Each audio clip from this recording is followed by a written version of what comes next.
Hey everyone, welcome back to Silent Hill 2 Remake. We are back to explore the remainder of Brookhaven Hospital.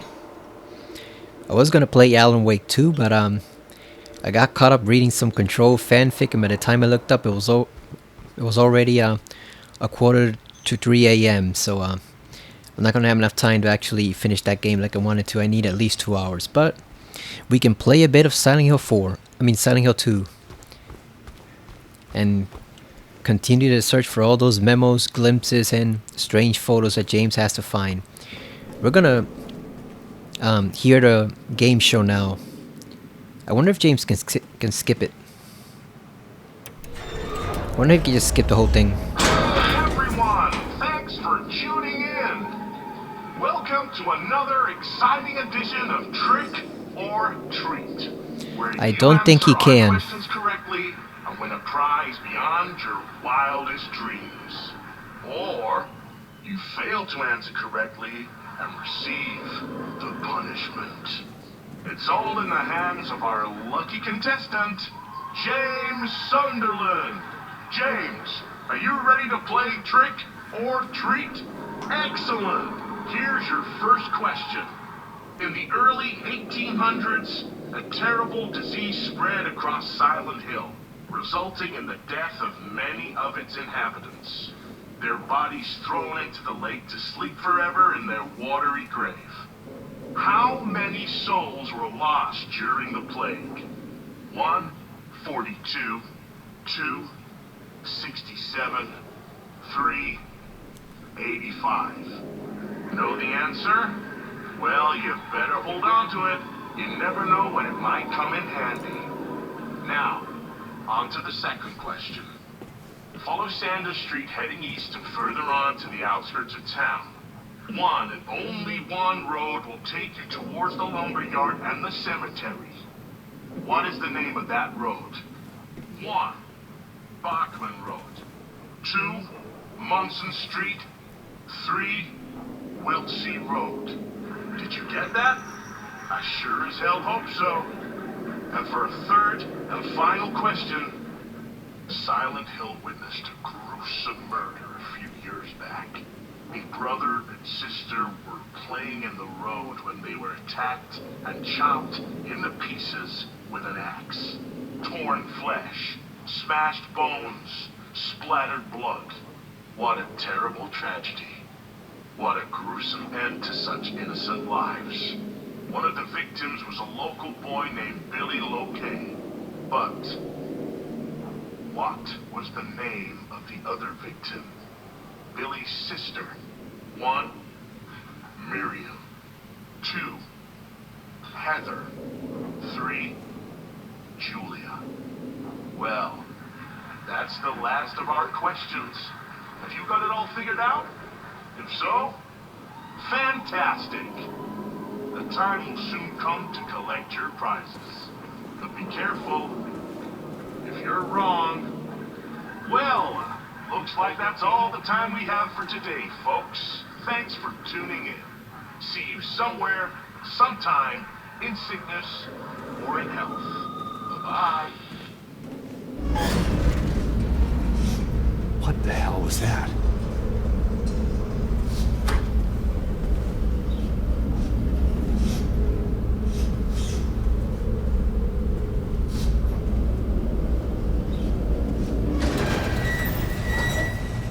It's just not the same without Maria here. You know, it was fun when she had when she was in the elevator with you in the original. It's 231, I believe.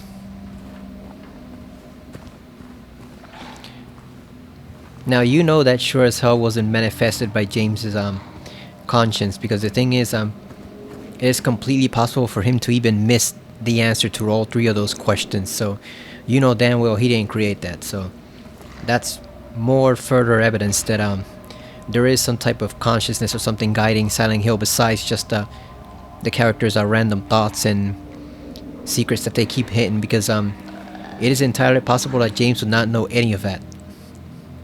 And I really don't think he would be focused on a game show host right now, so I think that's proof right there that there is something extra guiding the town besides just you know, random thoughts and sins and stuff like that.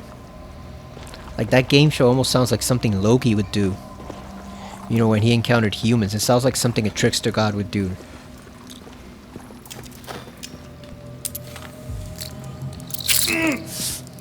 What the hell? Oh, freaking roach. God damn roach, what are you doing here? Let's make sure there's no mannequin around here.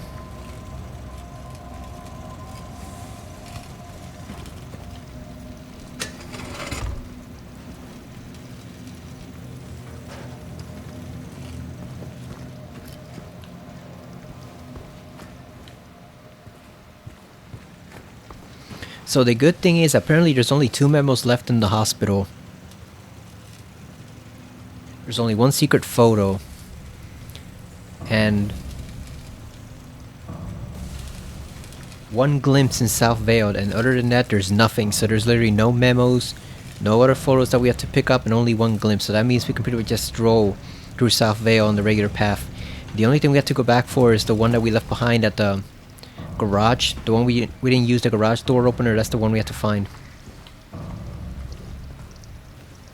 Trying to get out. Trying to get the better of that nurse.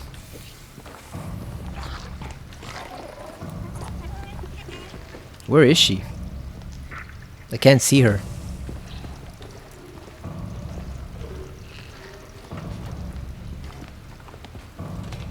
Oh, there she is right there.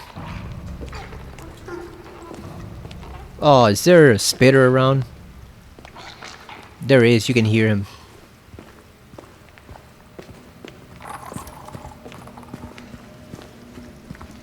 Let's just see if we can double back.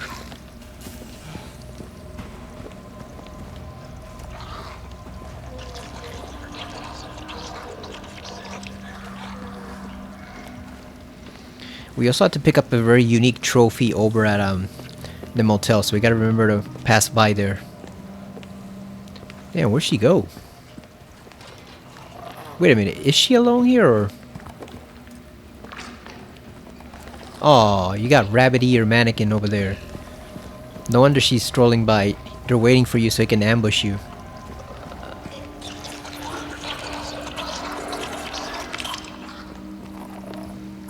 I wonder if we go around them, you think we can avoid triggering that thing?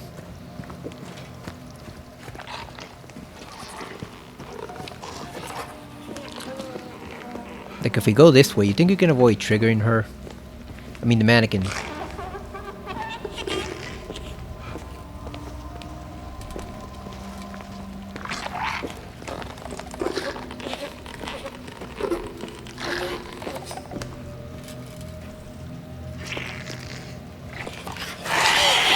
God damn.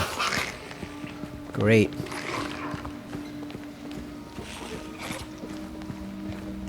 Alright, time to battle, I guess. If she can find us. Oh, I think she left. Just gave up, it was just too hard. Without the flashlight. God damn it. How do they sense that you're nearby? That's the one thing I don't like. How do they sense that you're nearby? Even if you are kind of abandoned. Like if you abandon the pursuit, how do they sense that you're still nearby?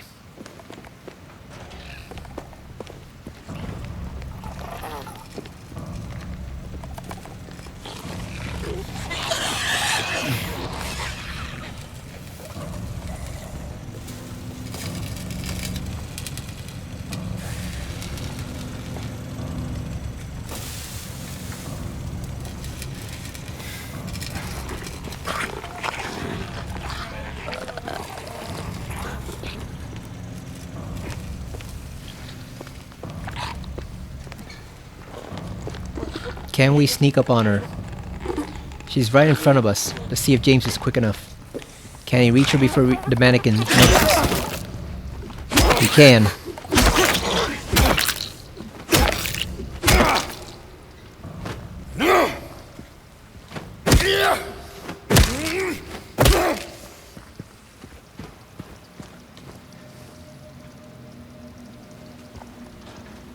Some people have complained they don't like this behind the shoulder camera.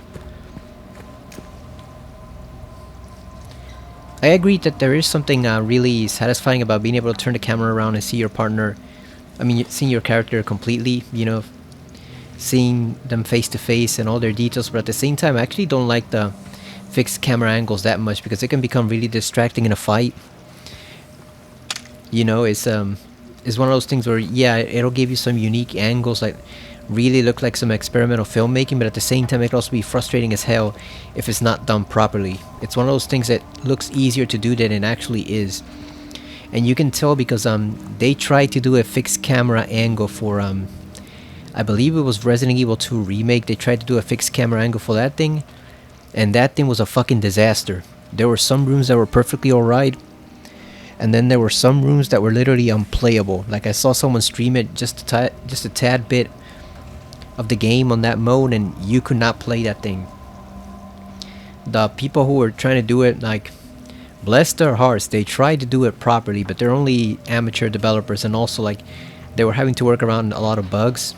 And in some places, like, you literally could not play the game. It just, you would get soft locked and just kind of get locked in a certain area. It was literally impossible to continue. So fixed camera angle sounds great in theory if you want to replicate that old retro vibe, but it's something that really has to be done carefully because it is very, very easy to screw it up. You know, Tormented Souls did a good job of it, but at the same time that was a small time game and it wasn't really that long, you know, so you could kind of get away with it there. But even then there were a couple of angles there that weren't really satisfactory. Like, they didn't give you a lot of tension so much as just annoy the hell out of you because you couldn't aim properly.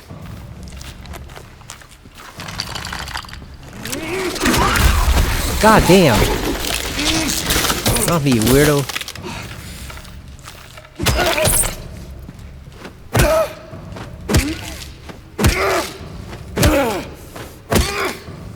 You freak.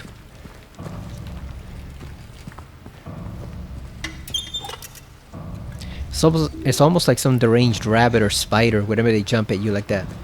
Maybe like a spider, like a tarantula just rearing up and planning to attack you. I guess that's where they got the spider image from for the prison level. The way they arch their legs like that, I guess they took it one step further and thought, whoa, if they're already doing that and the regular animation, then why don't we also have them be like spiders? Which your mileage may vary on whether you find that unsettling or not. Like, I don't really mind them either way, except that there were too many of them. It was a creative choice, but at the same time, I've seen them annoy a lot of people.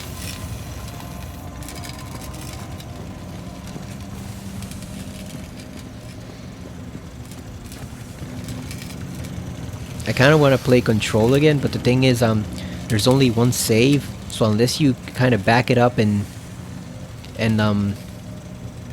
save it to like a thumb drive on the PS5, you basically, I guess, have to play the PS4 version, and that version had terrible frame rate, so I'm not sure if it's worth going back given that particular problem. I guess I might just have to adjust to it, I guess, because there's no other way to play it.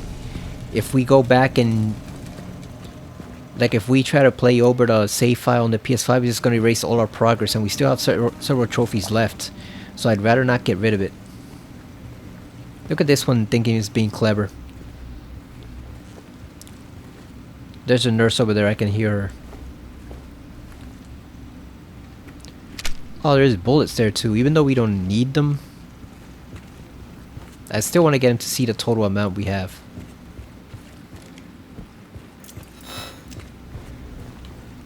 So the flashlight triggers them with that little spark.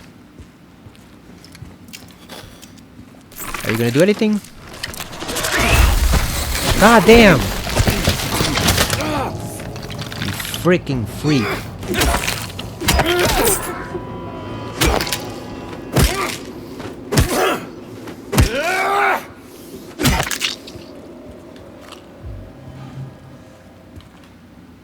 That was totally not worth it.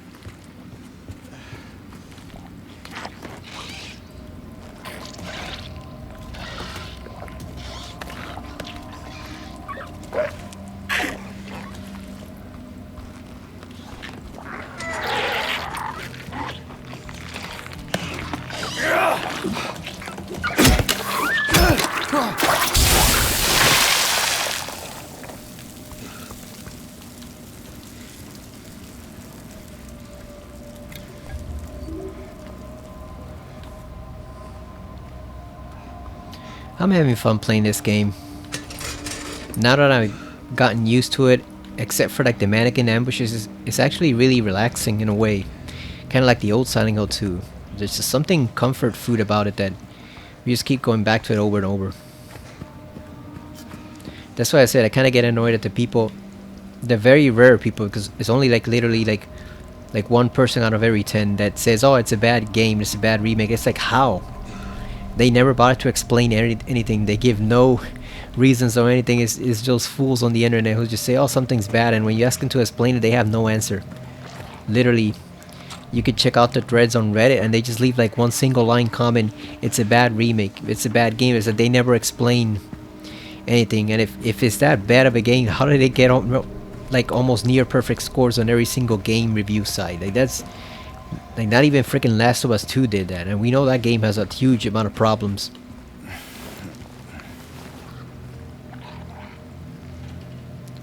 Who's here? Is it a mannequin or is it a spitter? Oh, it's a nurse. Never mind. Good thing they don't have guns here. They will in Silent Hill 3 if they ever do a remake. Actually, hell, forget the remake. We're playing that game right now. We're gonna have to deal with them. Is there anyone in the corner? God damn.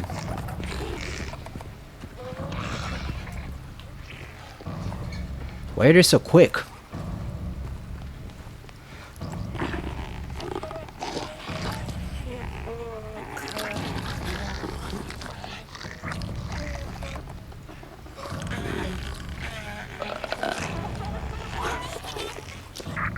Alright, let's go.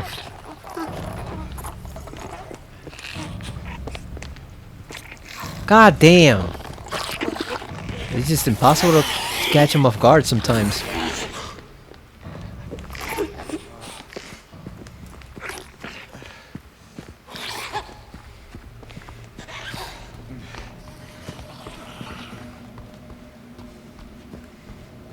Let's lose her among the random piles of crap over here. Maybe she won't see us.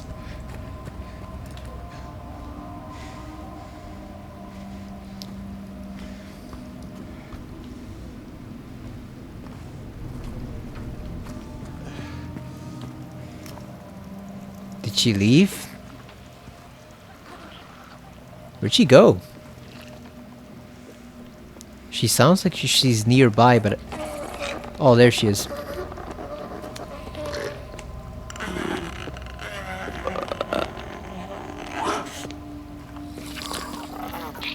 Is she really gonna squeeze through there, really?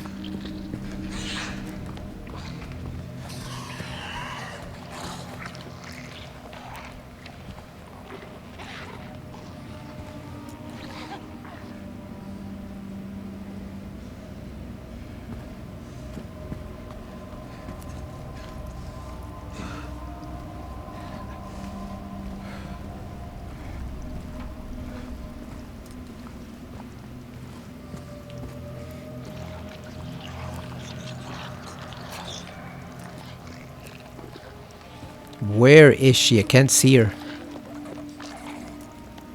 Even with the flashlight on, I can't see her. She's nearby.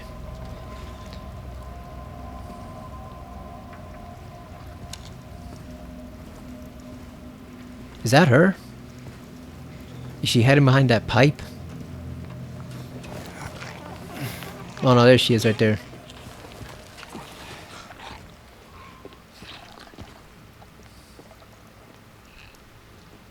I just don't want to get ambushed by her. But I guess we have to, because come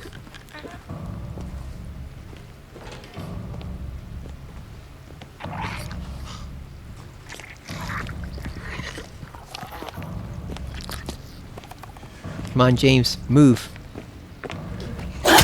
There you go.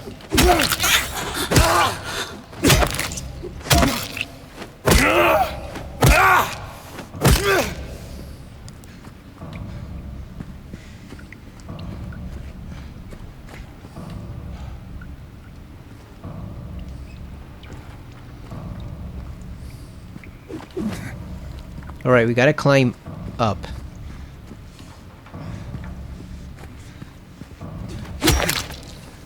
Yeah, I forgot we are playing Silent Hill 3 right now after this tomorrow. So yeah, we actually do have to deal with the nurses with guns.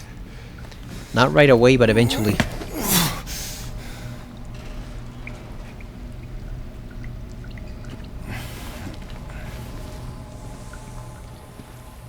Someone made a topic on which 3 you would pick if you had to, and then the other 3 would never get made about new Silent Hill games. Like, they had their remakes for 1, 3, and 4. Kojima's Silent Hills. A Silent Hill 5 by Team Silent, which is impossible, we all know that. And then they had like 2 joke entries. Like a game about Mira the dog, and then also a Silent Hill kart racer. A surprising amount of people actually picked Silent Hill kart racer and the Mira the dog game. I'll be honest, I actually would play Silent Hill kart racing. It wouldn't detract from the storyline or anything for me at all. It would just be a fun bit of nonsense, like Mario Kart, similar to that. I actually would play not a Mario Kart racer, a Mario Kart style Silent Hill racer. I actually would play that as a joke. I don't know about the Mirror game, dog. The Mirror dog game. That seems like it might be stretching it a bit too much. Give me that ring. And here comes Maria to remind us of why we supposedly abandoned her down here. James. Mary! Oh. Maria, I thought... Sorry. Anyway, I'm glad you're alive. Anyway? What do you mean, anyway? I was almost killed back there. I have never been so scared in my whole life. All you care about is that dead wife of yours. You couldn't care less about me, could you? No, I just... Then stay with me. Don't leave me alone again. You're supposed to take care of me. We never signed up for that. I don't recall signing up for that anytime James was in the town.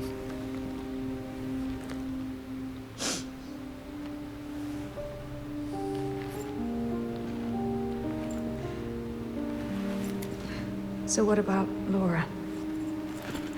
You found her? Yeah, but she ran away. What? Well, we have to find her. Yeah, you really seem to care about that girl. Do you know her? I'd never met her before. I just feel sorry for her. She's all alone and... I don't know, for some reason I feel like it's up to me to protect her. Come on, let's go look for her. I'm sure she can manage it on her own, Maria. I don't think she needs our help.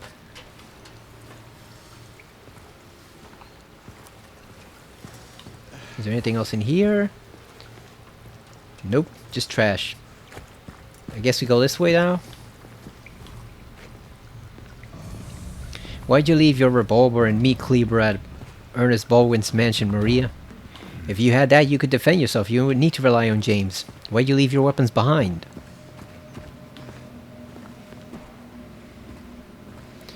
And on top of that, what do you mean your whole life? You've lived for like 6 hours, Maria. That's not that long. I mean, I guess it's possible. That's the most she's been scared of in her whole 6 hours of life, maybe. I guess. Like some people said, it's actually the animation that throws that scene off. Like the voice actress is fine. Like the other sounded more convincing. This one sounds like she's reading from a script, which makes sense considering this basically Silent Hill feeding her those lines to say to him. You know, she's trying to improvise on as to what her actual purpose is. So it makes sense from a narrative perspective that she sounds a little rehearsed, because this is a performance put on for James's benefit. But at the same time, it's actually more the animation. She just doesn't seem as panicked as she did before, and that kind of clashes a bit with the vocal performance. Even though it's not that bad, like I said, she's okay compared to the other one. The other one was better, but again, it's the vocal performance that clashes with the animation. Like that scene really needed to be animated just a slight bit better. You know, just a little more emotion in her body language, and it would have been fine. It's kind of that ruins it. Where the hell are we? Exam room 3. We gotta go to the doctor's lounge.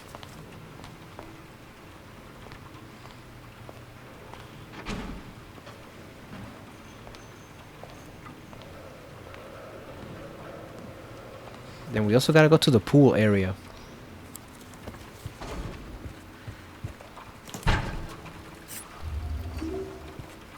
Alright, we got a health drink.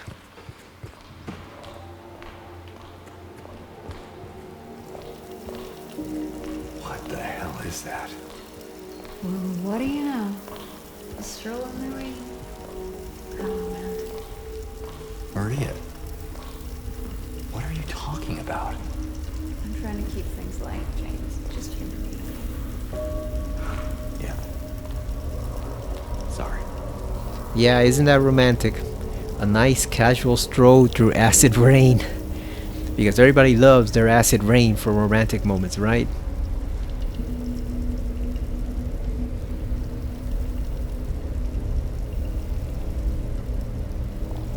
I read that she supposedly says something if you stare like at a pit too long. She says like, do you think it'll stare back at you or something? But I don't know if they made that up or if it actually happens. Nothing's really happening so far. Maybe we needed to do it outside at the pits in the open area. Maybe it doesn't work at the hospital, I guess. Something to try, I guess, later on. Okay, we need the pool area. Here's a photo. They mustn't know. Know what? 13.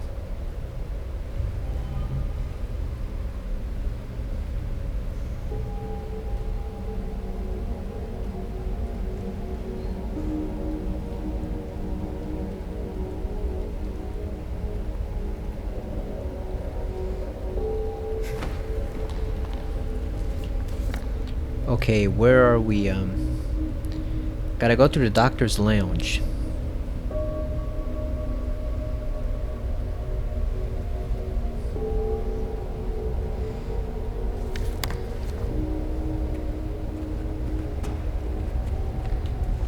Oh, I guess that's why it doesn't I guess technically it's a pool even though it's not filled, so I'm guessing that's why she doesn't say anything, because it's not really a pit. It's more like just an empty pool.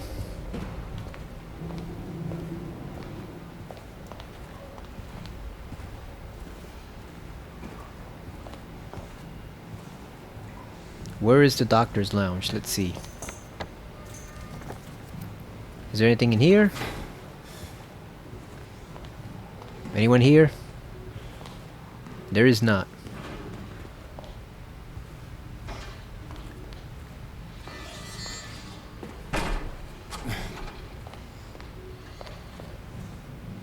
I'm trying to proceed very carefully so that I don't bump into her, because apparently that could affect your ranking, your points ranking for the Maria ending, so I'm trying intentionally not to hit her.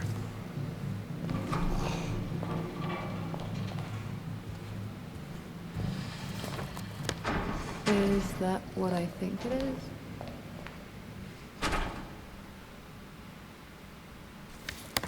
Okay, and we have to go to the locker room after this. That's where it is over there. The next memo.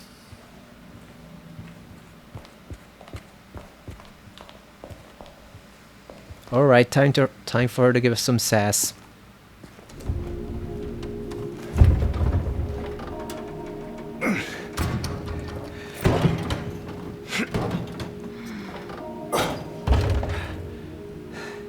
Having trouble there? Yeah. You think you could give me a hand? Me? You're supposed to be the big man around here. How's a little girl like me supposed to help? Just give him a hand, woman. Fine.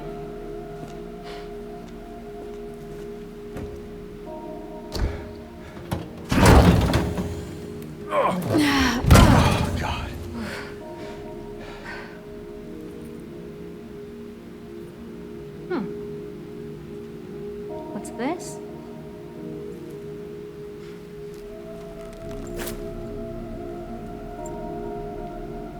Not very cute, is it?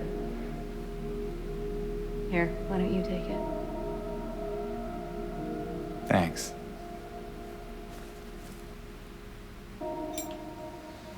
So according to Ito in the original So, Laura, where to now? Come on. I think I know where those rings belong. in the original Laura doesn't see Maria. I wonder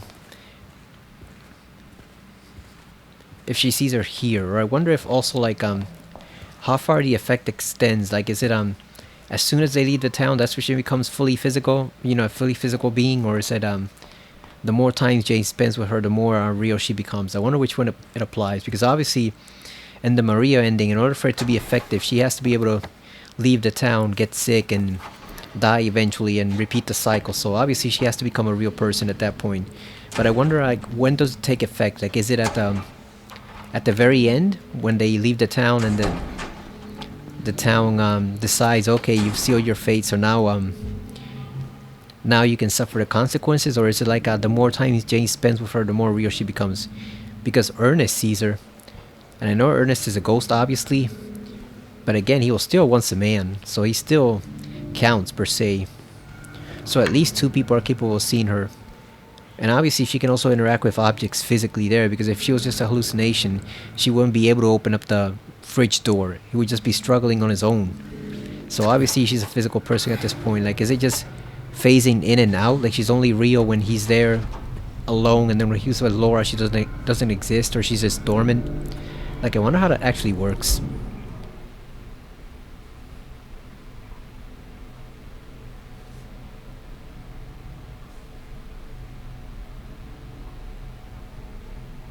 Okay, we've got almost all the memos from the hospital. There's one left, and apparently there's only 2 memos entirely in South Vale and the other world, so we mainly just had to get those. Go back to the garage and get the secret photo that we missed with the garage door opener, and then we can head to the Historical Society. That's where the rest of the stuff is.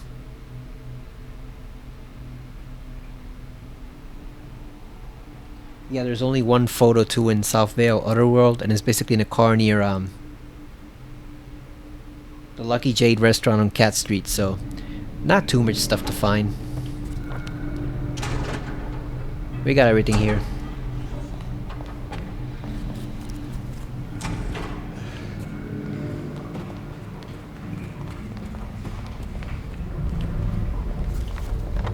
Did we go in the pharmacy or not? Oh no, we didn't, because there's a box. There it is right there. It's 231. Give me those juicy health and bullets.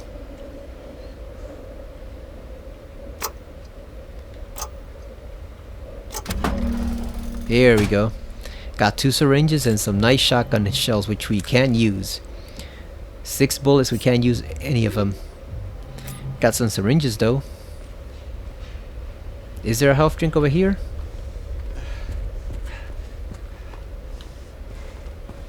No, there's nothing in the glass.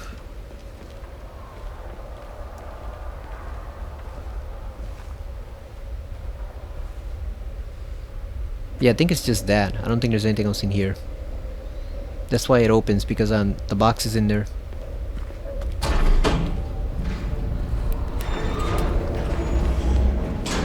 I kind of prefer the old way, where you had to go out of your way back upstairs to get the box, and you can easily forget about it.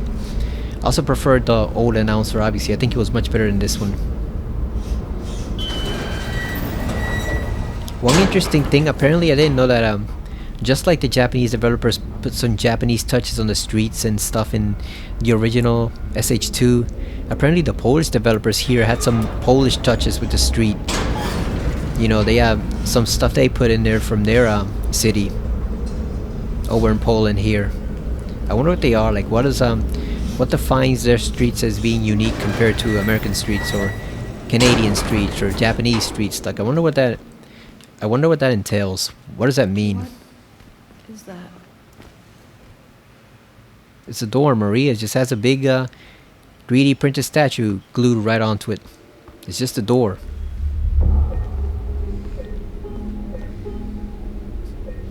Oh yeah, like I said, we also have to go to over to the motel and get that trophy. That is risky sliding right there like that because you can easily slide into her and that'll count against you. Alright, let's James? open up these. What's wrong? Let's open up this door. Let's just get out of here, okay? I wonder what the lead rings say. A ring made of lead engraved with a terrified face. A ring made of copper engraved with a spider ornament. Before he said a bloated face, now it's a terrified face. Here, Maria, why don't you drink this? This'll fix you up right out. Very quickly, this'll fix you up for hours at a time. Some White Claudia. Just ask Lisa Garland how effective that White Claudia is. That'll fix you right up. You don't need anything else. Once you take that medicine, that's the only medicine you'll need for the rest of your life. Because you won't live long after you take it. You'll die taking that thing.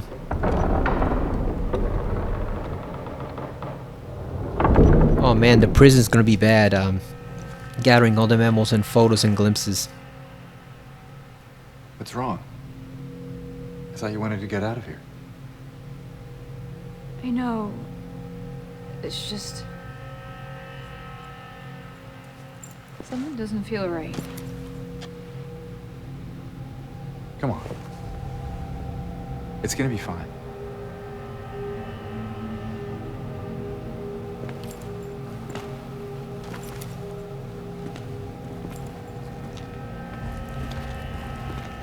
Is it? So does she know Pyramid Head is coming, or does that catch her completely by surprise? Like, is it a surprise to her for maximum effect? Because I think that if the town's trying to judge him, and then she was in the know, then knowing that he's coming would actually knowing that Pyramid Head is coming would decrease the whole thing, because maybe she might try to save herself instead of tripping and dying like she's supposed to do. It is done. Sick no more. Well, that's one way to end it. That's one way to avoid being sick. Just off yourself. It's a harsh way, but I guess they felt desperate enough.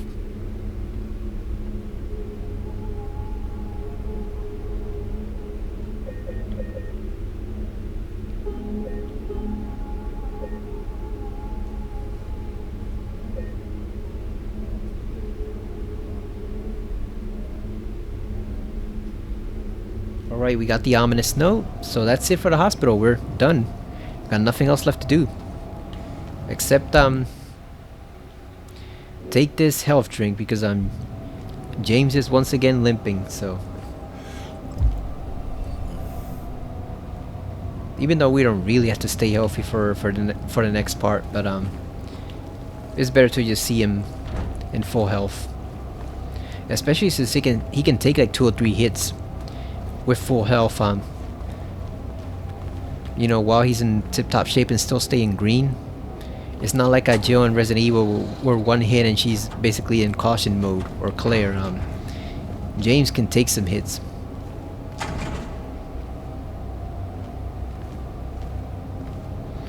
It's funny, that reminds me of Carnby from Alone in the Dark, where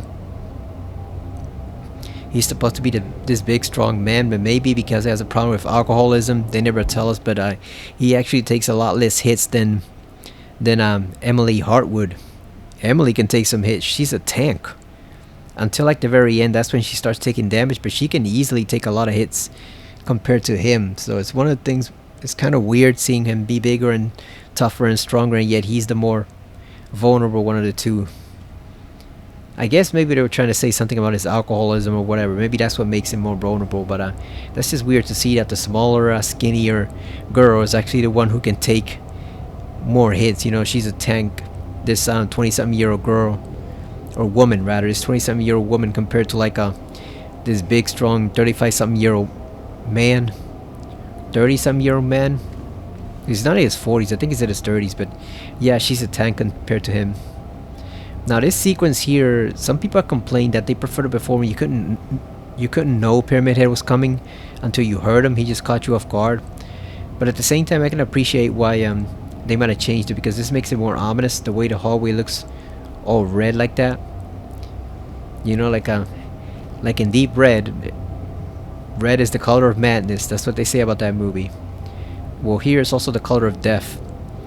And I think psychologically it makes sense because they see Pyramid Head coming through the screen right there, so that's how they know to get terrified. Whereas before he just caught him off guard. So each version has its pluses and minuses. I'm not gonna pick one over the other. I think they're both more or less the same. I do wonder if you can slow him down here using the bullets. We can't use them obviously in this playthrough, but I wonder if you shoot him if you can slow him down. That's something I'm probably gonna try on the next playthrough, just for fun, just to see what happens. Alright, let's go. Let's go, Maria. Because here comes a P-Man. Where the hell are we going? Did we get turned around? Oh no, here it is. Here he comes. There's the door locking on us. Here he is. Run! Ready to sprint.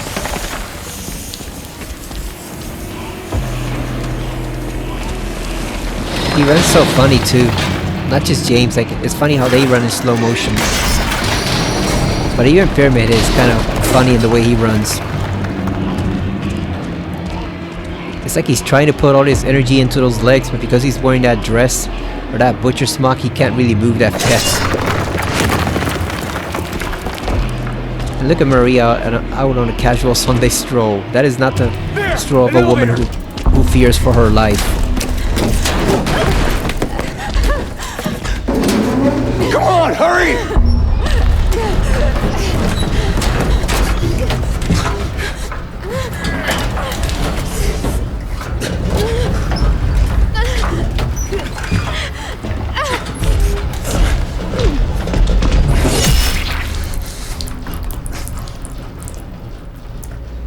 She tripped intentionally, didn't she? Because how convenient that that piece of rubble fell there like 10 or 12 feet away from the elevator.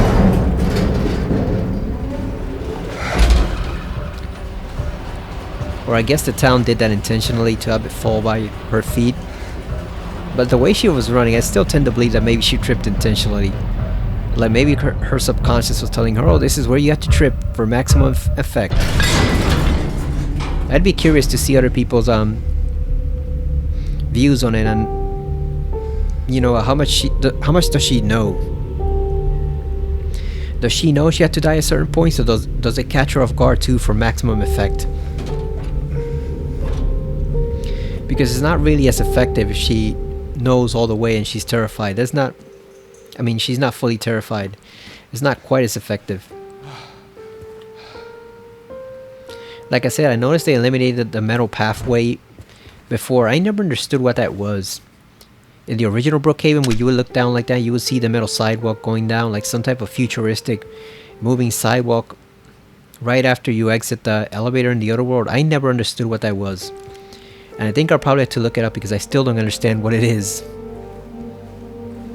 Oh yeah, I also saw one other mystery. Remember Sean Mitchell? The memo saying he died in the Lakeview Hotel, and well, not in the hotel, but you find his briefcase in the hotel saying he's died, and the family wants you to attend the funeral at Cat Street or Nathan Avenue, whatever. Remember him, Sean Mitchell? Where apparently that's a reference to the Silent Hill movie. It's Sean Bean and Radha Mitchell combined. You know, they combine their two names, Sean's first name, Radha's last name, and that's how they come up with it. I was wondering all that time, who the hell is Sean Mitchell? Like, is he some character from the series, from another game? You know, the Downpour or like Book of Memories or something that we missed, or is he someone from the lore that we didn't really remember? Who was he? And it's the combination of those two actors' name, Sean Bean and Radha Mitchell, who plays Rose. So there you go. And obviously they're both playing like a version of Harry Mason, with a little bit of James thrown in for Sean Bean's character. But yeah, they're basically both like that universe's version of Harry. So there you go. That's Sean Mitchell. Now you know it's a combination of the two actors' names. Would that be what they call like a portmanteau, where they blend two different words to create a new one? But yeah, either way, it is a reference to the Silent Hill 1 movie, which is That's pretty fine of them to do because they didn't have to do that. They could have just referenced only the games, like Walter Sullivan and Silent Hill 3 and stuff like that. They didn't have to reference the movie at all, considering how many people hated it or hate it still. But no, they actually did it, so that's good on them. They showed some nice bit of not compassion, but like respect towards the first Silent Hill 1 movie. Because yeah, it's true that it had its problems because of Christoph Gans, like his view on masculinity and men and stuff like that was a bit troublesome. But then also you had Roger Avery writing the script, and Roger Avery was a hack who wrote one good movie in his entire life. He wrote that one good movie. I think he won like an Oscar for it, right? For like best original screenplay or something like that. Pulp Fiction. Was it Pulp Fiction? Yeah, it was Pulp Fiction with Tarantino. And then he just coasted off that for the rest of his career until he accidentally killed someone with an automobile, and then went to jail for many years and then got out, and I don't know where the hell he is now. But yeah, that guy was a hack. And you can tell he was a hack by the way his Phantasm 5 script, which was leaked onto the net eventually. It was leaked onto the internet. I read that thing from beginning to end, page 1 to page whatever it was. Like I don't even remember what page it was. I read it from beginning to end. That script was a piece of crap. I genuinely think the reason Don Coscarelli didn't pursue it that much further was because deep down he knew it was crap. And then the reason he defends it is because it was his friend. Roger was his friend at the time. His very close friend, in fact. And so he didn't want to tell him, hey, listen, Roger, your script sucks. It's not Phantasm at all. Your ideas mostly suck. So I think Don was too nice to tell him, because Don strikes me as one of those guys who's very laid back. He's not one of those diva directors where he's like a little tyrant, you know, like William Friedkin or Stanley Kubrick. Obviously, he's not as brilliant as those two, but I mean, in terms of his attitude, he's much more laid back, much more refined, not really as rough with his actors or his writing staff. So I think he kind of finds it hard to say no to them sometimes, and I think he was trying to give Roger the benefit of the doubt, and that's why he kind of spared his feelings instead of telling him up from, yo, Roger, listen, I know you're my friend, I respect you and everything, but this script is a piece of garbage, which is really what it is. The one good idea it has in it is a tall man stretching across all the United States, you know, his plague and his minions spreading all across the U.S., and then having his industrial mausoleum where he manufactures more of his minions in there, his servants. That's the one good idea, pretty much, that he's decimated the United States. Other than that, the script was complete crap from beginning to end. Reggie doesn't even feel like Reggie at all in that Phantasm script, and he completely wastes Bruce Campbell's character that they hyped up so much. It's just a waste. And then they have like this tough female badass who's like reminiscent of Sarah Connor or Ripley from Aliens. They just waste her too for like the sake of a dwarf joke near the end when she gets turned into one of the tall man's dwarf monks.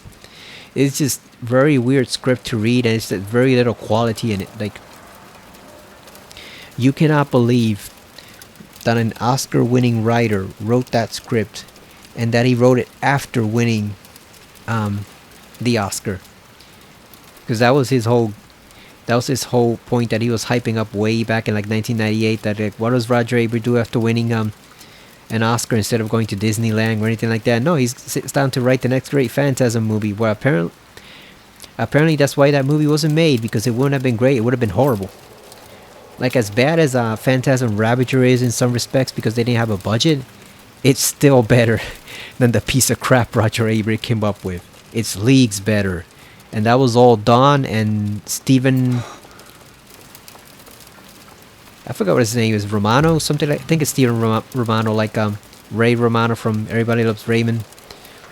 So he was a comic book artist and writer, and he's written a Phantasm comic, which he also did the artwork to, I believe.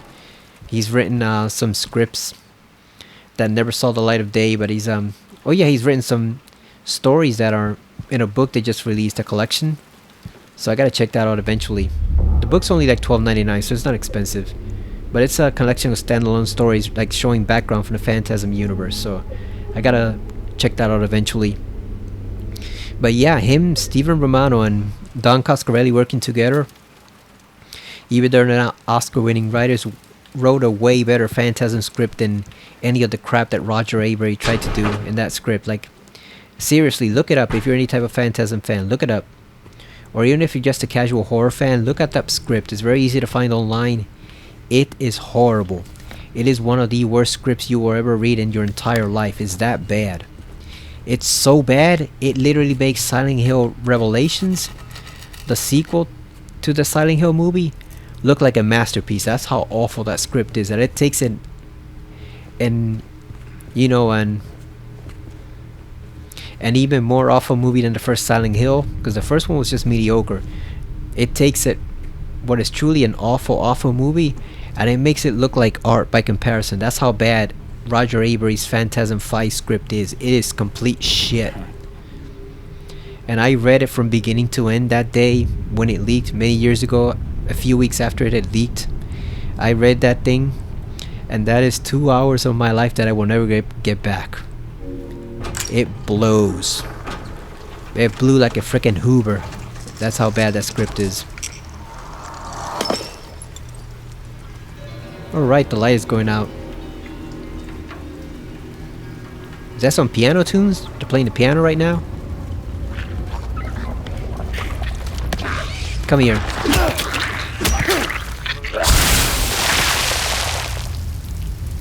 Freaking weirdo. Who's just hiding here in the under the car the whole time, waiting to ambush someone. I guess anyone who passed there. Laura didn't see him, but we did. That's why I said I think she doesn't see the monster, but I think they basically just spawn right immediately after she leaves, so that way she can't see them attacking James, because they do pack a punch obviously, so they are physical creations, but I think they basically just pop in and out of existence the moment she leaves an area. That way she doesn't have to see him. Or maybe it's a bit like the Silent Hill 1 movie, right, where Christopher and Rose are in the same exact spots in different areas, but they're in different planes of reality, so they don't see each other. So I guess even though Laura's running over there, she's kind of like in the Misty world right now. Not the normal Silent Hill, the Misty world, and then James is in the hellish other world. I think that's how it works. Like it's either that, or like I said, the monsters just pop in and out of existence. But that could also be a way they work too, if they're just you know, on different planes of existence. That's why they don't see each other.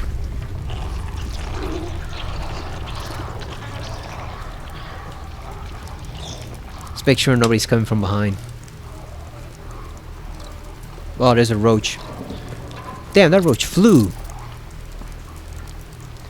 Some roaches do fly, but still. Damn, they gave that ominous stinger for just one roach. Like if it was some type of tank coming to attack us. It's a roach, it's not Pyramid Head. You don't have to make it that dramatic, game. Oh, there's another one too, look at it, right over there. Should get around this one.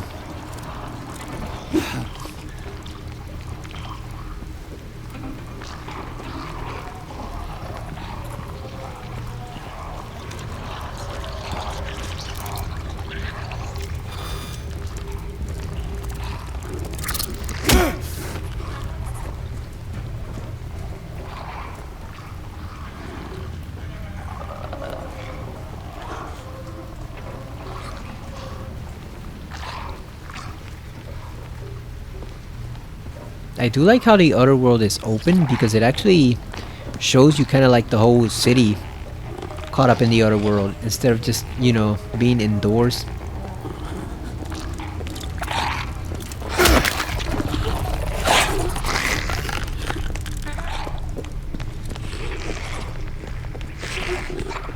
Yep, just casually stroll over here.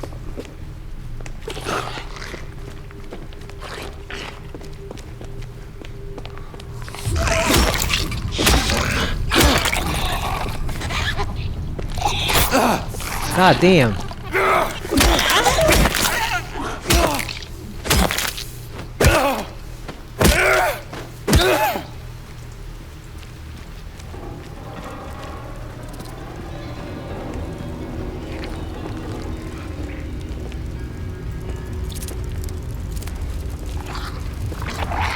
Come on.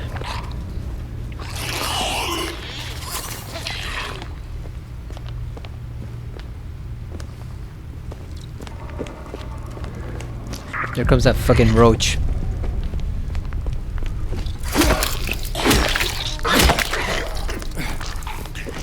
Gotta get away from it, or else James is gonna target the roach instead.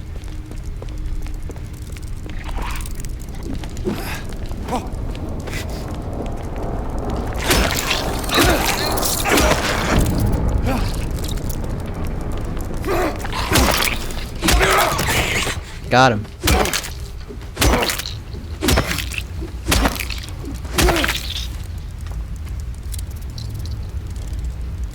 Let's just kill this thing. It's just following us around that whole area.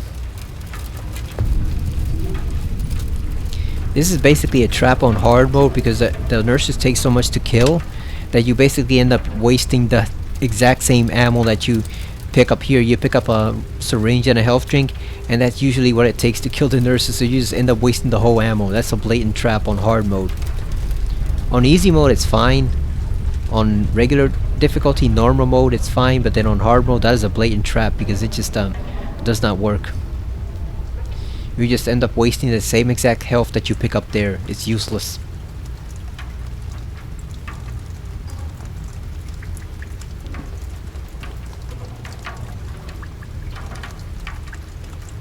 Okay, so we gotta go to Lucky Jade restaurant. We gotta go to the trailer with the memo in it. We gotta get to the payphone, and then we also have to get to the garage, and what do you call that place? The motel, room 106. So we got a ton to do. Oh, he's determined.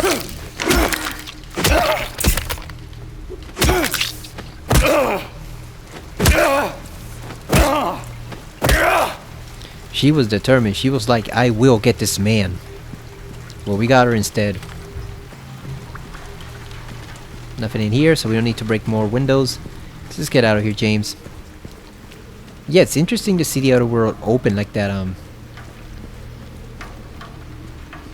Because when you exit Silent Hill to the original one, I think it's just nighttime. I don't think it's necessarily the other world outside. I think it's just nighttime.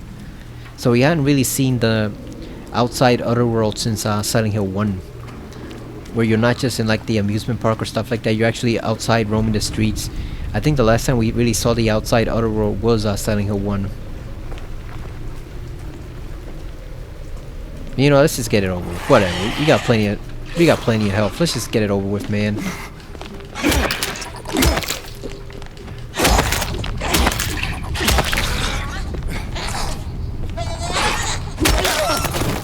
Gotcha. Look at that smooth dodge by James. Those are some smooth moves right there. Like I said, I don't know what more people want from the combat. Like, do you want James to move like some piece of crap guy who can't even figure out how to use a stick properly? Because that's what bothers me. Like, that's what bothers me a lot. Like, I was reading an article about it, how they should remake Downpour, which obviously I don't agree with, because that game is probably not worthy of a remake. But they were saying, oh, the combat system here fits Murphy much more, you know, because you know, Harry and James are supposed to be everyman protagonists who might not know how to fight. It's like you're telling me that you've never seen ordinary everyday people throw a punch. Like, it just, that bugs me, the fact that people make out everyman protagonists to be these completely incompetent people who don't even know how to swing a bat. That's fucking insane. Like, apparently, like if swinging a baseball bat or a pipe or a piece of wood is too complex for James and Harry to figure out, like, what the fuck? They're average guys. They're not freaking idiots. You know, they're not completely ignorant. You almost had me.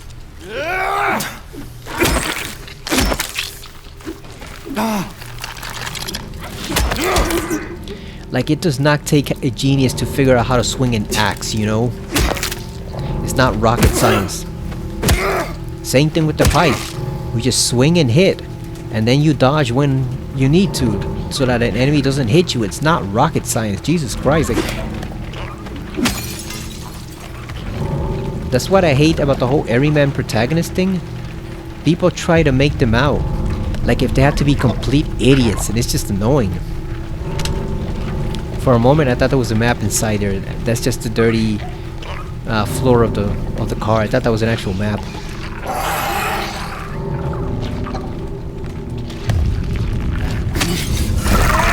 Come on!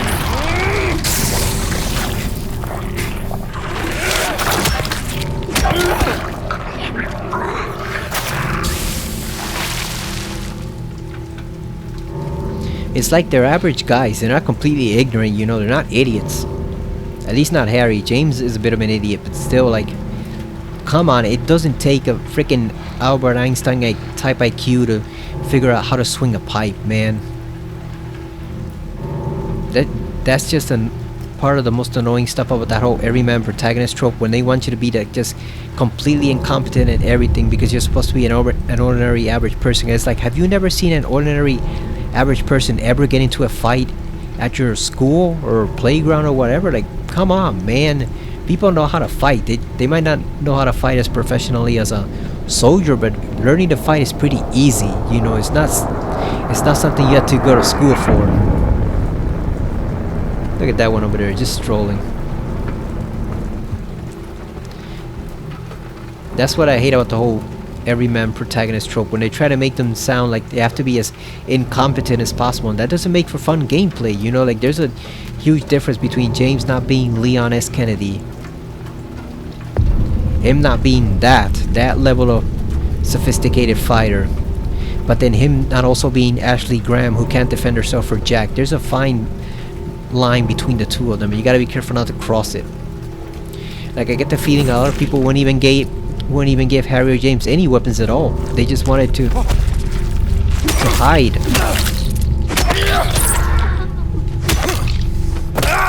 That was the whole theory behind Silent Hill Shattered Memories, that people didn't want combat anymore, and that's one of the reasons why that game sucks from a gameplay standpoint. Like from a music, story, and atmosphere perspective, it's pretty good. If it weren't a Silent Hill game, it would be pretty damn good. But the fact that there's no combat in it at all, you can't defend yourself whatsoever, except for hiding and some flares, that just completely makes playing the game a complete chore. You don't want to play it, even though the story's good, because it's just so annoying to play.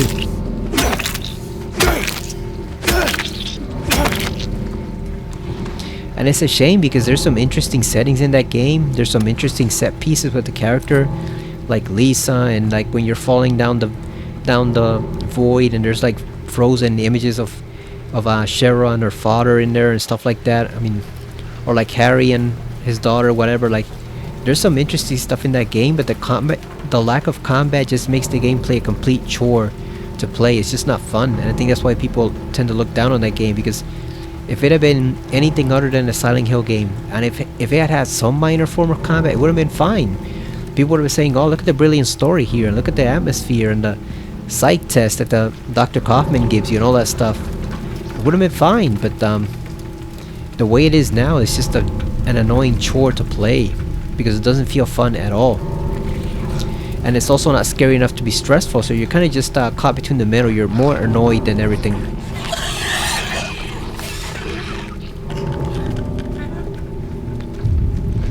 Here comes the witch with the knife. Let's go.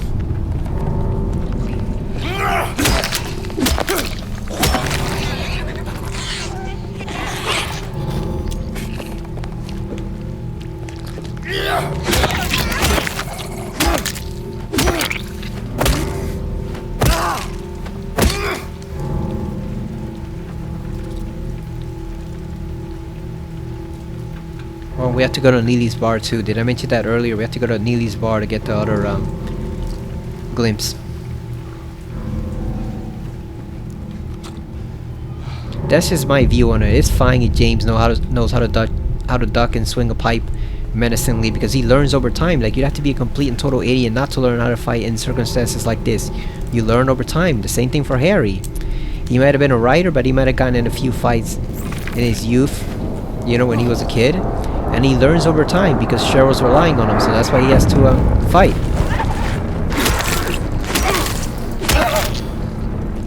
It's just like Claire in RE2. Claire's not a trained cop like Leon is, but she learns how to fight with a gun because she has to. You know, her brother Chris might have taught her how to use a gun, but to fight effectively against zombies and monsters and stuff like that, she learns over time, naturally in the game. It's the same thing here. Like, James learns over time because he's not a complete and total numbskull. He's not an idiot, so he learns how to fight and defend himself from these things, you know. And he has like, he kind of has like that underlying rage driving him too. You can see it when he in the noises he makes when he stomps them to death. And the developers have pointed out that is intentional. With the voices, he's just letting loose his anger and frustration on them. So he has plenty of reason, willpower, and motivation to fight. He may not be Leon. He may not be Leon, but he sure as fuck not Ashley either. You know, he's just a regular person. He's just a regular person who learns how to fight in a very trying circumstance. That's all I want from him. And the same thing for Harry if they remake that game. Just make him a regular guy who learns how to kick ass because he has to, because there are people relying on him. Sybil is relying on him. Cheryl is relying on him, his daughter. And even Lisa, even though she doesn't know it, she's relying on him, you know?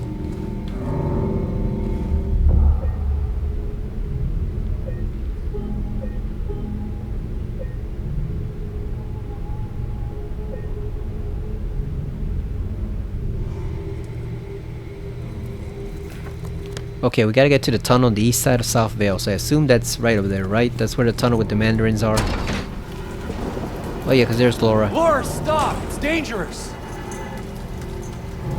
It's not dangerous for her, you fool. It's dangerous for you. Although I guess if she fell and hurt herself, it actually would be dangerous then, because there's no one to give her help. God damn, really?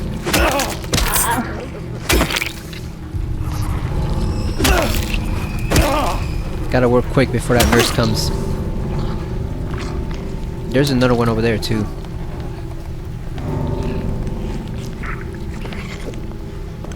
Actually, I think there's two of them. There's one over there and one over here.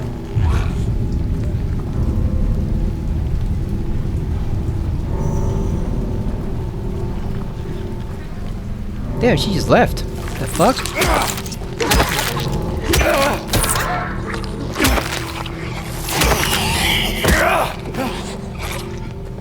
Here she comes. Let's go. Let's rumble.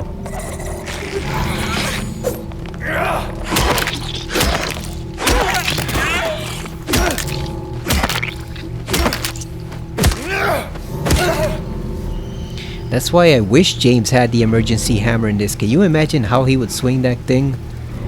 It would be a thing of beauty, seeing him swing that large heavy hammer around like frickin' Viking Santa Claus in Violent Night. That would be a thing of beauty, seeing him swing that hammer around. We don't want no damn little hammer that we can just get in our, you know, just get it in our hand. We need a huge emergency hammer. We need the type of hammer that would throw somebody back 5 feet. That's the type of hammer we need.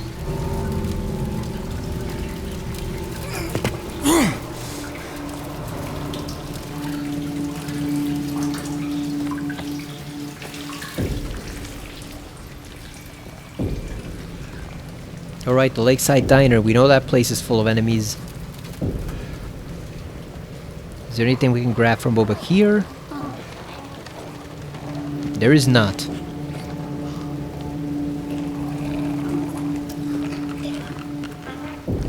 See if we can ambush her. Oh, here we go. Strike while the iron's hot, James. Strike while the iron is hot. Oh, here's victim number 2. Let's not run because she's gonna hear the water. Come on, James, strike now. God damn it, James, you fool!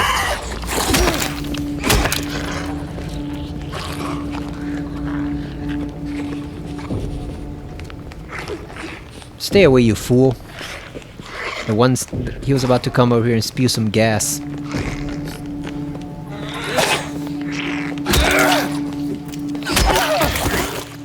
Gotcha.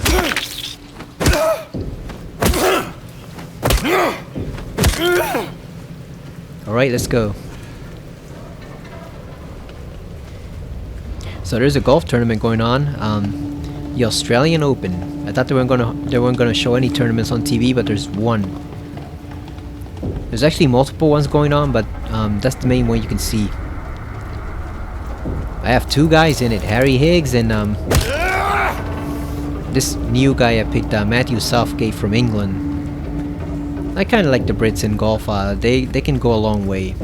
They don't necessarily win all the time, except for Rory. Obviously, McIlroy wins a lot, but they can get far. So I want to see if we can at least get some money for next week to wager on the Hero World Challenge. That's Tiger Woods' tournament, which he runs. He says he's not gonna play, which makes sense because he can't even win probably an amateur golf tournament at this point. His body is spent, but he runs that tournament. There's only 20 guys in it.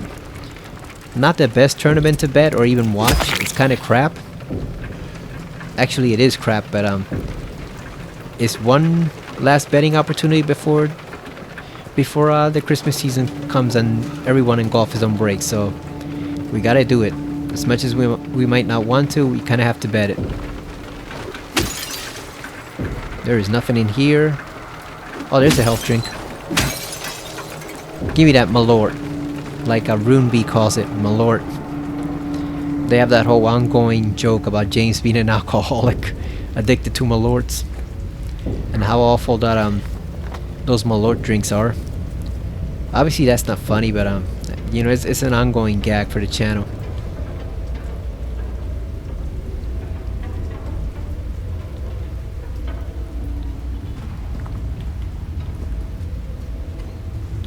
That diner looks so cool. It makes me wonder what it looks like in regular Silent Hill. I would have loved to have gone in there. Remember when people were speculating you could go into the diner in Silent Hill 1 because it's called something like Codwigger Diner and the title is on Cheryl's drawing block, and people thought, oh, that's a hint that you can actually go there, and no, you can't actually enter. There were a lot of hints and rumors about that game at the time because people didn't really have the internet back then the way you do now, so it was easy to speculate that a lot of stuff was mysterious. It was easy to make up rumors and invent bullshit stories and post them on message boards, and people would believe you and they'd spend hours and hours searching for that type of stuff that didn't actually exist, like the nude Laura mod for Tomb Raider. The new cheat code, that was a big one. People spent time looking for it. Nude Raider, the cheat code.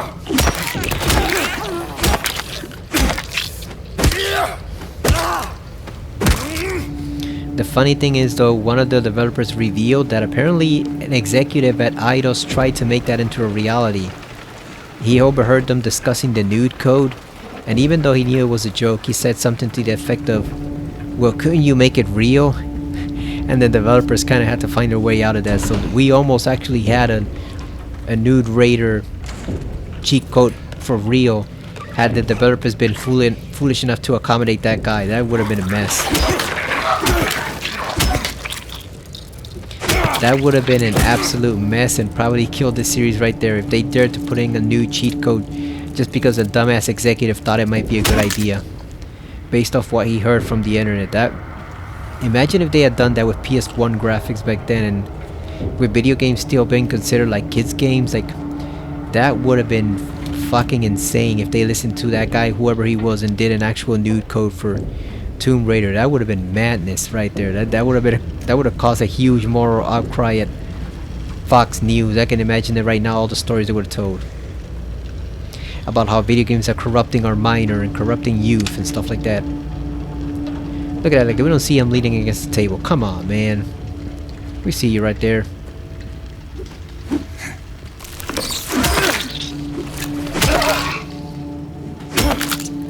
Alright, so he did get her with the overhead swing. So that swing does do more damage. It's not just ambushing them from the back, it actually does do more damage when you hit him with the overhead swing. Makes sense, he's putting a lot more force into it. This area definitely reminds me of Silent Hill 1 and the other world outside when you're in the nightmare world at the amusement park with like the lakeside resort area, and there's all these pits that you can't go into. They're just blocking off all your exits or paths and stuff like that. Reminds me a lot of Silent Hill 1. Which, like I said, it may be unfortunate that maybe Bloober's not the best one to do Silent Hill 1 because they're not interested, but at least they've shown us what's possible. So I hope that if not them, if they don't change their mind, someone else, maybe like the Townfall team, just hooks up with Konami and decides to do it themselves. They ask permission for Konami to do it and then they get it done. Because that game really does deserve a remake.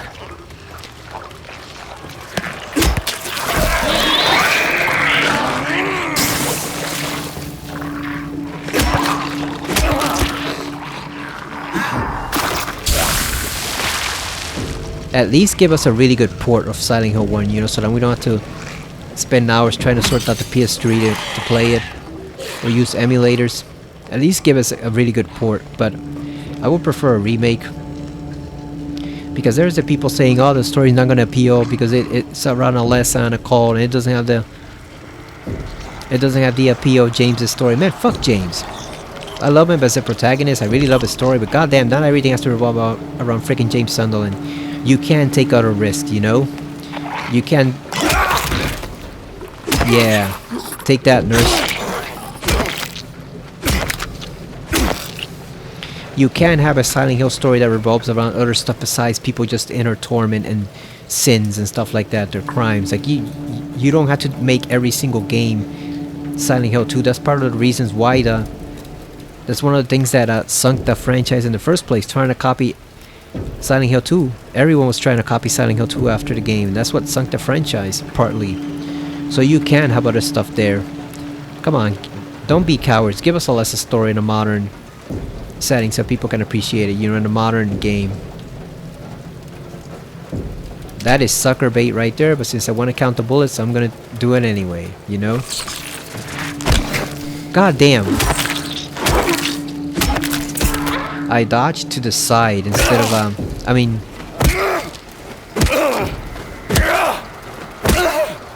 I dodged backwards instead of going to the side. That was a big mistake. I should have dodged to the right or to the left. That would have taken care of it.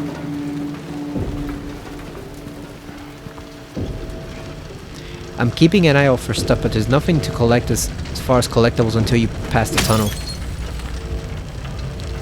But there are plenty of health drinks and stuff like that along the way. Random items here and there.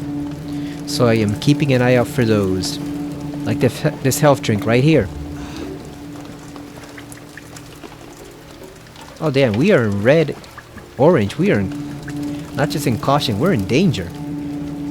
That that mannequin took out a lot from us. There we go.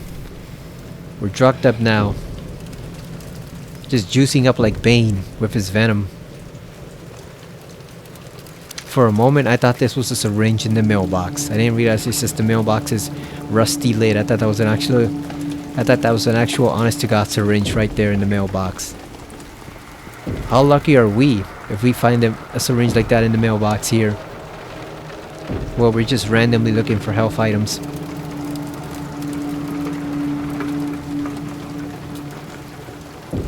It also sucks James can't just hop over little fences like this and just explore further. It's not that tall, you know, it's only like 2 or 3 feet. He should be able to hop onto them, but then they'd have to actually put some stuff on there for you to find, which obviously they don't want you going into every building or searching every single house.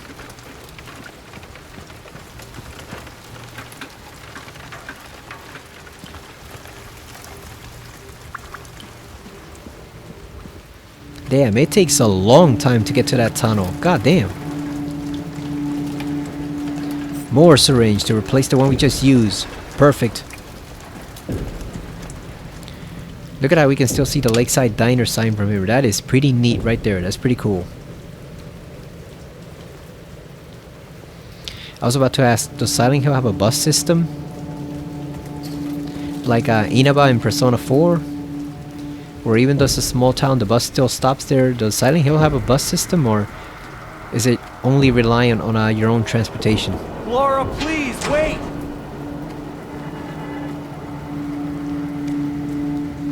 You think she hears him? For that matter, do you even think that's Laura? Or do you think that's just a mirage the town is giving him to move him forward? Because it could be either one. Laura could have been long gone by now. That could actually be just a mirage. The way Josh is a mirage in Silent Hill Homecoming. I know we don't talk about that game because it sucks, but it's a good example in that he's not really seeing Josh. He's seeing just an image that is being projected to him. Same thing for Harry in Silent Hill 1 when he sees Cheryl a couple of times. He's not really seeing Cheryl. He's just seeing like an after image of Cheryl. A mirage. Like she passed there long ago. And now he's seeing that, but he's not really seeing his little girl. He's just seeing something else. Like an illusion. You know, it's just an illusion of her.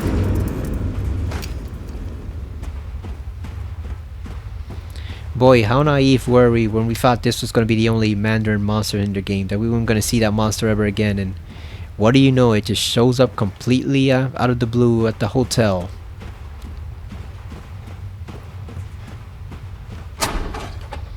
I was about to ask where do we go because the door looked like it was sealed. But no, you still can't open it. Laura?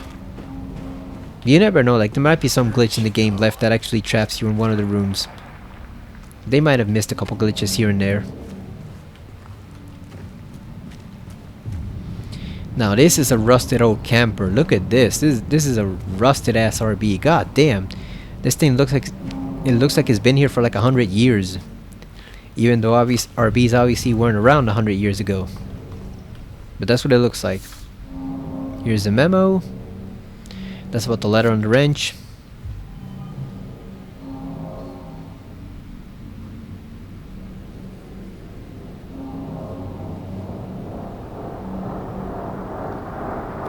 So then we gotta answer the phone, go to Neely's bar, and then go to Cat Street, and then head for the garage.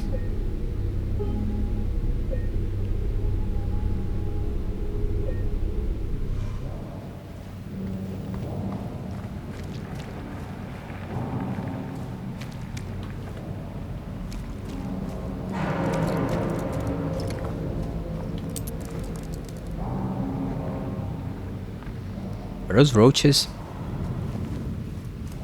Oh, here's some bullets. There is a roach somewhere around here. There it is.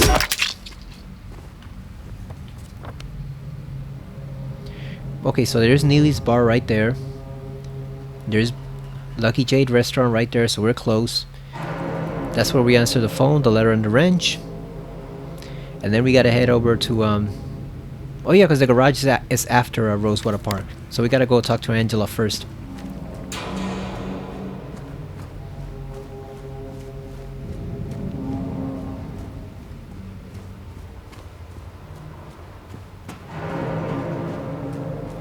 I love the grading floor. Like I said, it reminds me a lot of Silent Hill 1.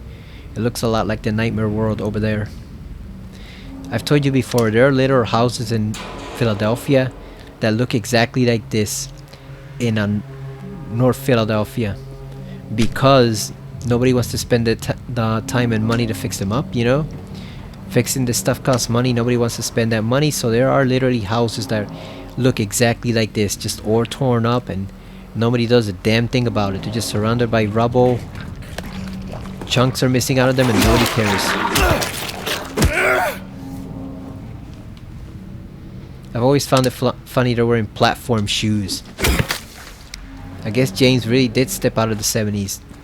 That's what Ito claims, supposedly, that the game takes place in like the late 70s, early 80s or something like that. Which makes no sense because they have computers here, but that's what he claims. Maybe Silent Hill just got lucky and had computers early. You know, they had computers they could use at the hospital? Maybe. That's what Ito claims. I don't think he's quite the authority on everything Silent Hill. I think... God damn.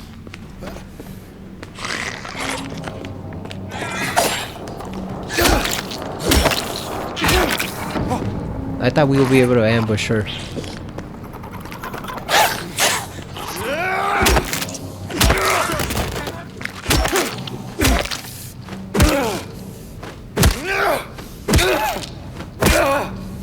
Like, Masahiro Ito knows a lot, obviously.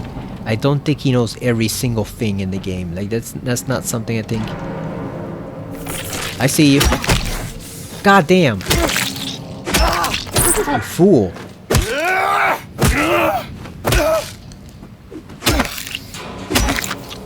See, if we'd had our gun, we could just shoot him there and then get him to react, but unfortunately we can't use a gun. Because they're not sure if it's gonna count against us. Even though it even if you finish them off with the pipe, it might actually count it against you if you shoot them even once. Because they're just saying, oh, you're cheating, you're using the gun to weaken them. So they count it against you. So that's why we're better off not drawing the gun at all. Plus, I do want to see how many bullets are in the game. You know, I want to see how much we can get from the items.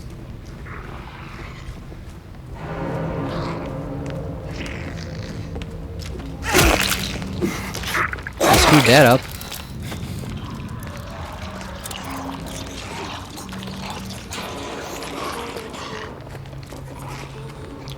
Oh boy, we screwed that up. God damn.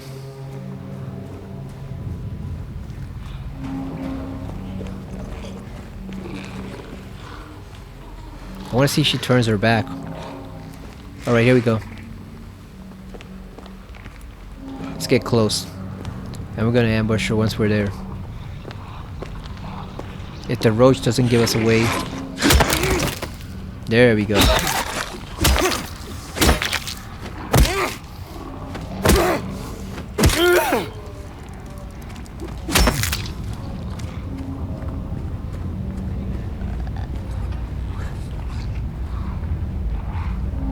That is our way out, but we want to go over here first.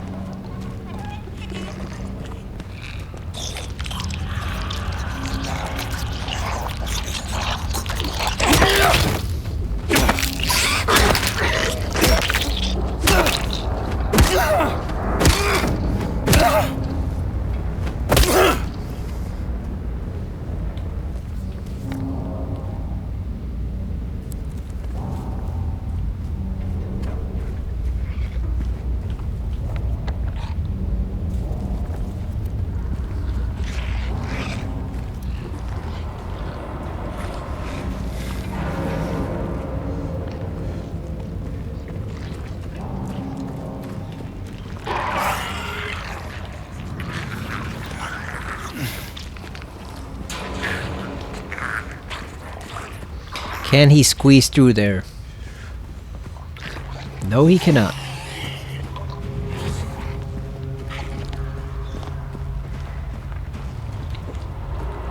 I think the mannequin possibly could, but not this guy.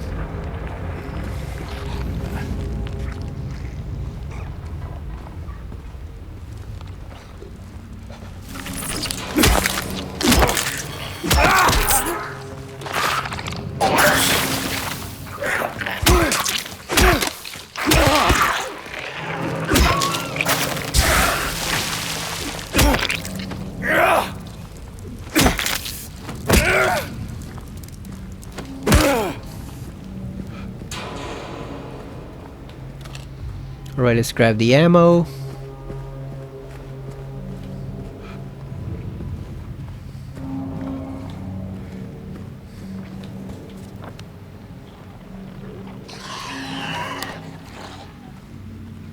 I just want to see what we can get from here. We're gonna go back and go the other way.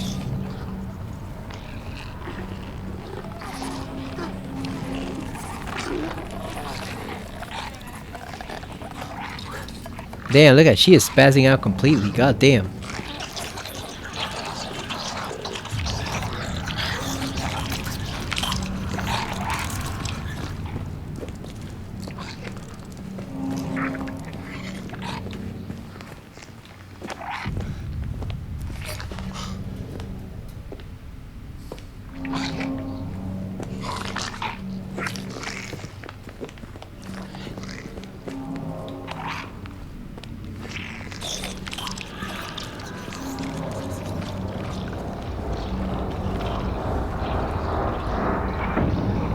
Let's see if we can ambush her.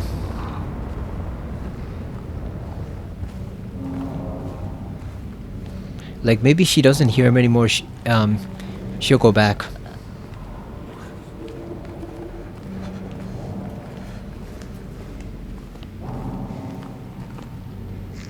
Where'd she go?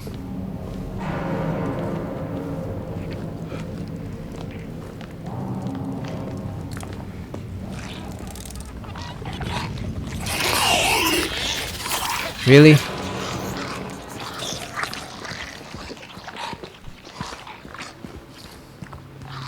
Here comes the horde.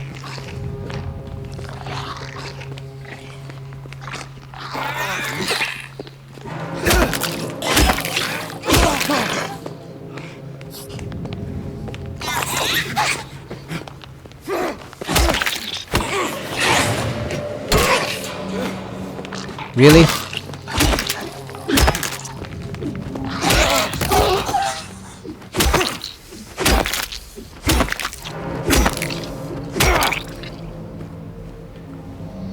Someone said the nurses in Silent Hill 1 are much more disturbing than the bobblehead nurses, based on the original artwork.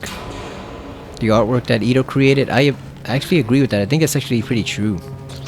If they were to depict them the way they're drawn, they would actually be much more disturbing.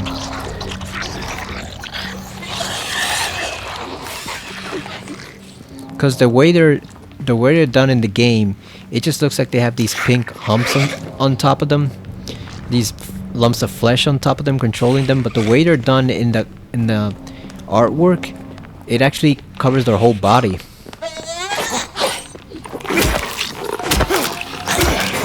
You know, the parasite controlling them, it actually covers their whole body. So I think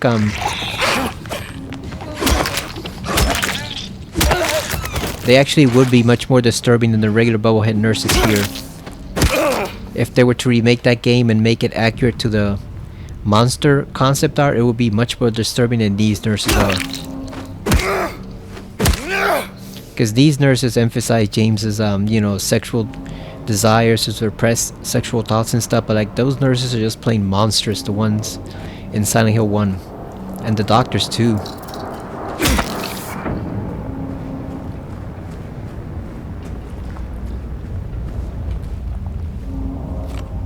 Who else wants it?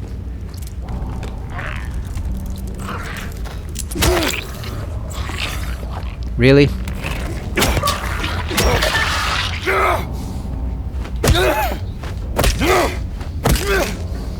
He came in here just to get whacked on the head.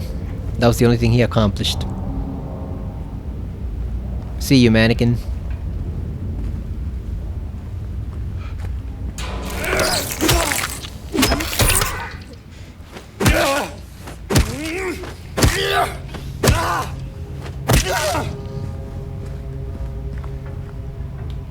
At least the burger sign escaped relatively, you know, unscathed. Look at that. It's still looking pretty good.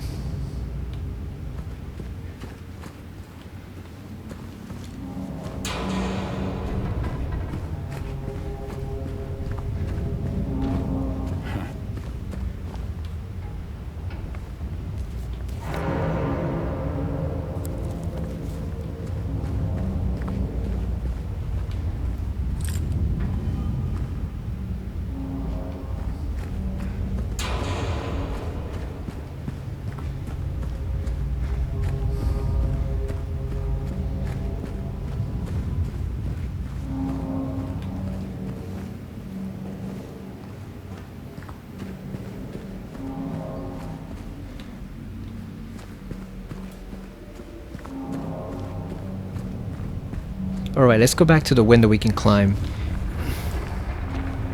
Because that's the other way to enter the building, where you have a bunch of health and stuff like that where you can pick up, and bullets. If you try to go to the front entrance, you just run into the monsters all at once pretty much.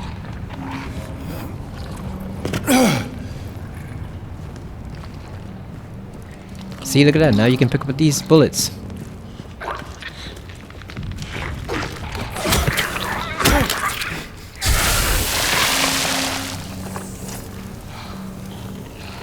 There's one.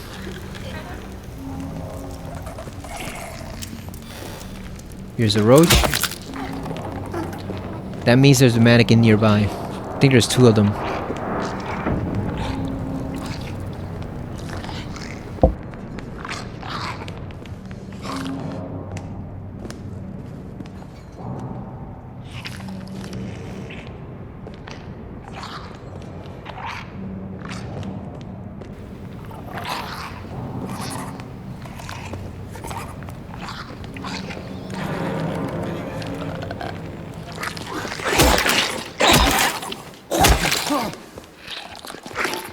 I'm still unsure exactly how much the light affects them.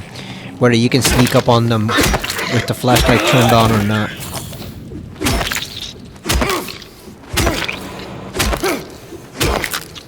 It's way easier with the flashlight turned off, but I think you might be able to do it anyway with it turned on, as long as you move pretty slowly and you catch them when they're doing that going crazy animation. I think that's when you can use the flashlight and still stun them like that. You don't have to turn it off for every situation.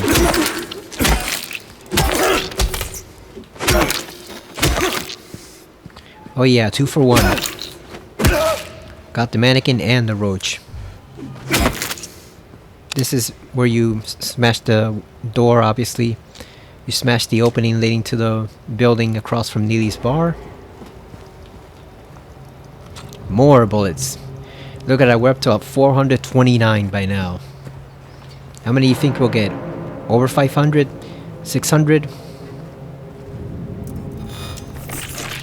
Oh, we're just gonna leave them alone.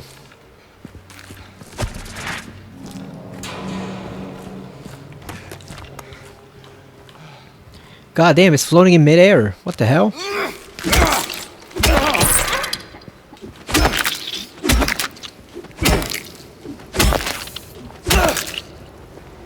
Look at this shit.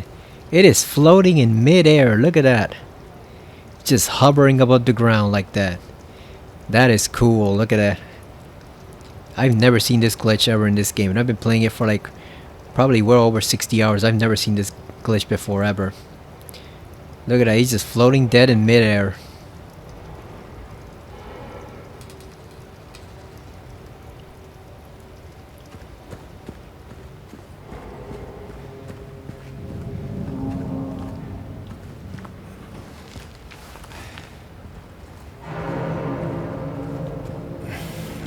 Okay, so we could have just crawled through the space right there. There's nothing over here. It's still floating in midair. Look at that.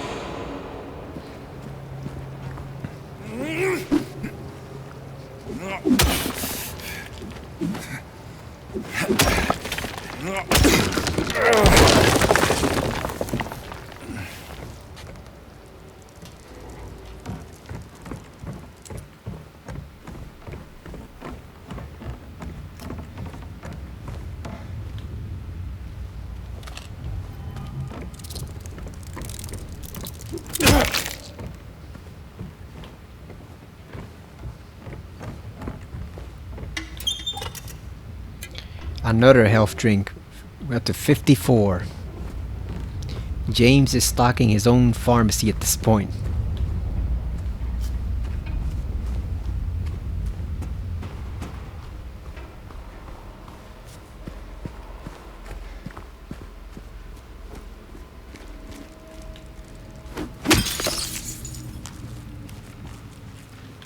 I'm guessing that was his car. Or her car, rather.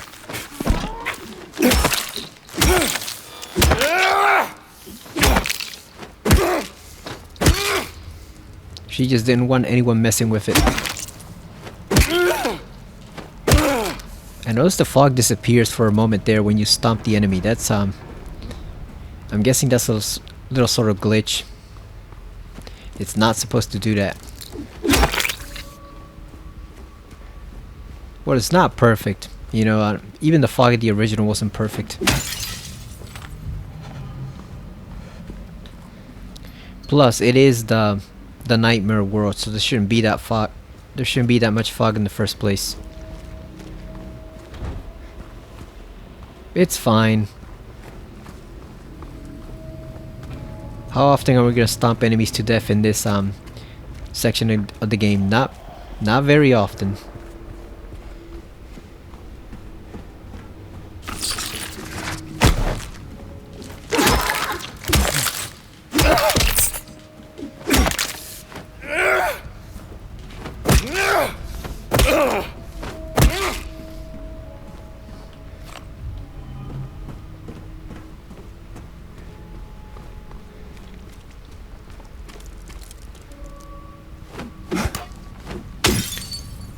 More health drinks.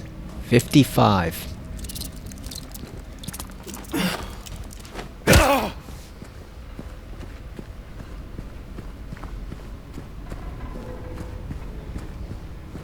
Is there anything in here? In either one of these cars? Nope. Alright, so let's get our ass over to Neely's bar. We've pretty much scoured everything we can from the streets. Let's get into the bar. Bar Neely's. Let's check out the next glimpse. That's the old school map from the original Silent Hill. Look at it.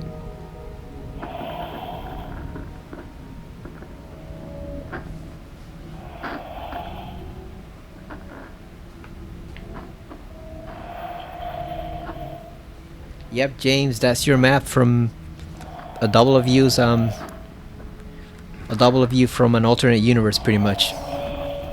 That's your doppelganger's map right there.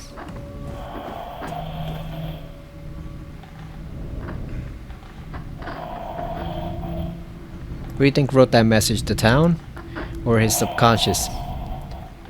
Probably both, right? Probably both. That's usually the answer.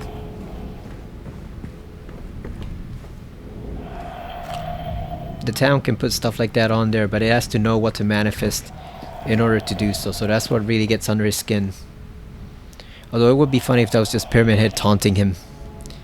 Some people speculated it might have been Laura, but obviously Laura wouldn't write something like that, and she still think Mary's alive. So it would be funny if it was just Pyramid Head taunting him like that, being a troll. You know, he's not as serious as he seems.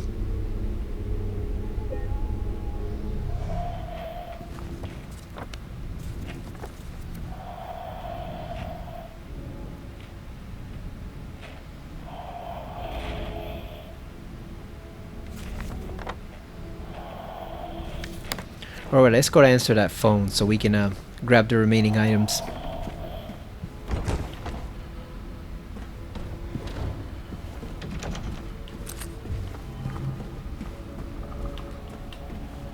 Oh, for a moment I thought this was a mannequin hand.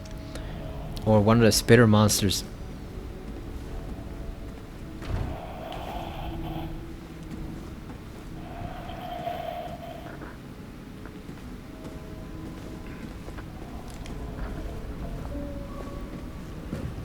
More health drinks. 56. We're gonna have like 100 by the end of the game, aren't we? Even with us using an occasional one, we're still gonna have like 100.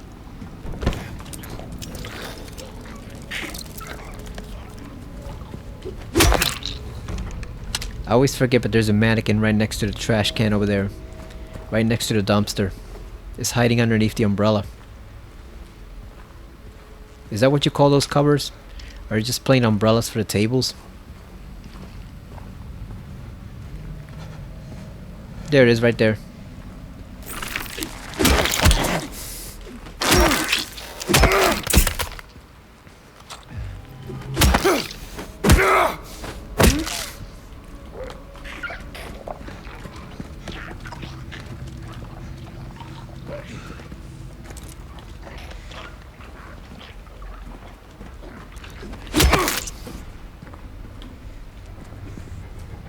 Got some bullets in here.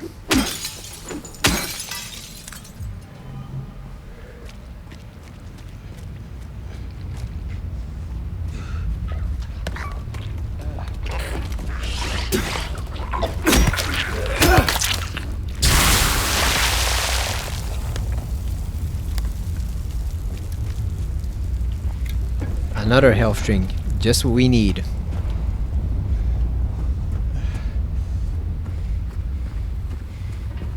This is also making me want to play Silent Hill Origins again, so hopefully that will respond better to the recording software than the PS1 Silent Hill did.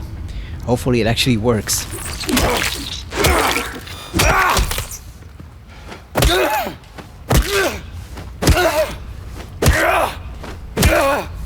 I'm pretty sure it will work because it's a PS2 game instead of a PS1 game, but you never know until you actually try to run it.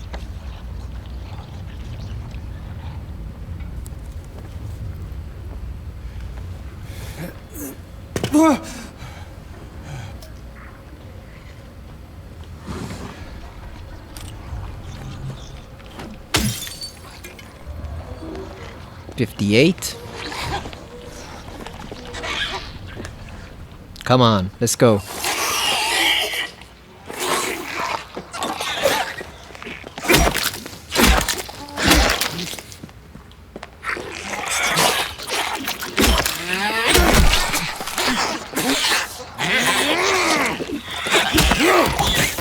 Oh, she kind of countered that one.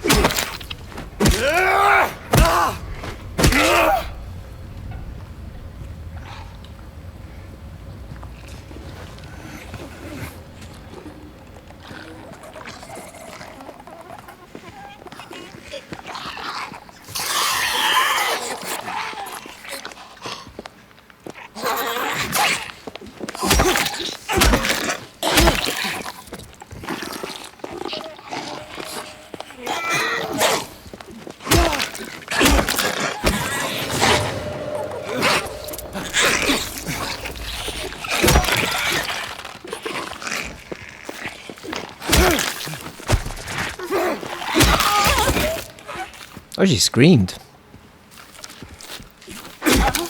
Get back here.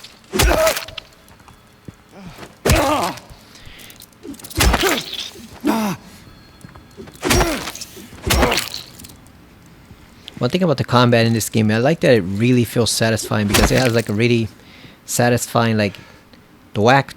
Is that sound effect they use in comic books, like a flap whenever you strike an enemy with the pipe? It just produces like this big solid sound, or like a crunch whenever you smack the enemies with a pipe.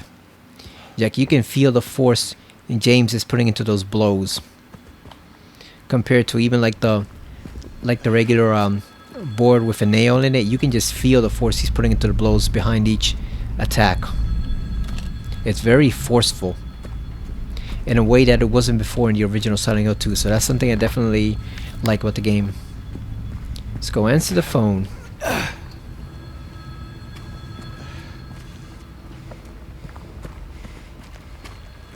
Andy's bookstore.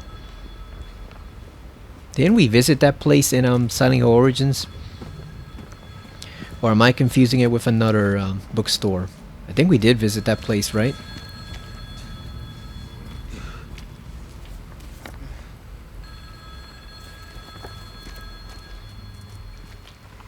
Hello?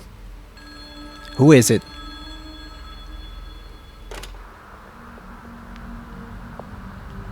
Hello?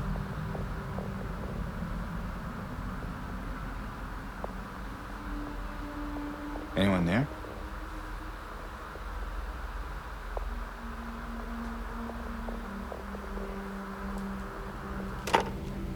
Was that Mary? Or the director from the hospital? Or the game show host? Or could it be Pyramid Head taunting him through that note? It could be anybody.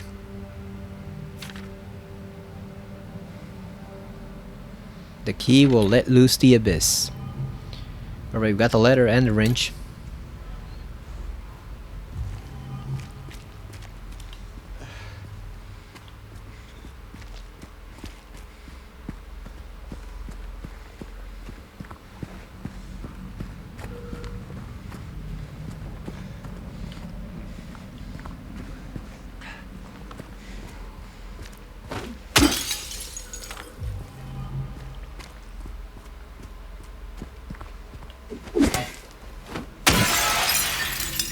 That's a health drink on sale at 60% off. We're getting that. What else can we collect from here? Nothing in this one.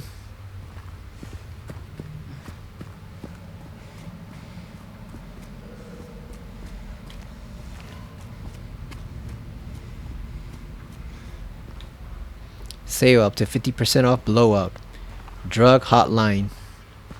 So yeah, you can get your drugs by ordering them from a hotline, and they give you 50% off too. That's awfully nice of them.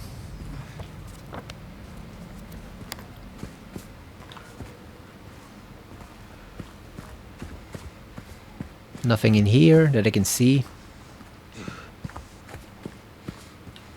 Oh yeah, there's one in the vending machine.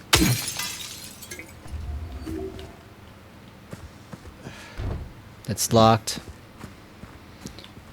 A beer, 79 cents. Whoa. That had to be like the late 80s or early 90s at the most, because there's no way in hell you would ever find a beer at 79 cents anywhere in today's world. It just won't happen.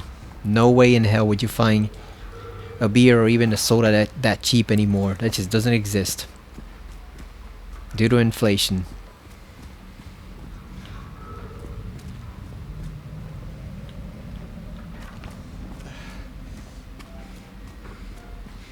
There's a lot of advertisement for the drug hotline. You think James did drugs at any time, or was he strictly just an alcohol man? We know he probably drank a lot, but do you think he also took drugs too or not? I think it could go either way, depending on how desperate he was due to Mary's situation. They're here. Number 10. I'm guessing they're talking about the aliens from the UFO ending. Or maybe that's a reference to Poltergeist. It could be a reference to Poltergeist too. Alright, so that is it. We have collected everything there is to collect from South Vale. There's literally nothing else left, so all we have to do is just head straight for the Historical Society and pick up the mechanic stuff along the way from the garage. There's a photo there we have to pick up. Other than that, we've gotten pretty much all the collectibles. There's nothing more to get except some ammo. And more ammo. Look at that. They are really arming us. Too bad we're not gonna use any of it. Oh, a syringe. Nice. 18. You think we can get to 20 without using it? I think we can if we're careful. I think there's a save point further down the line, isn't there?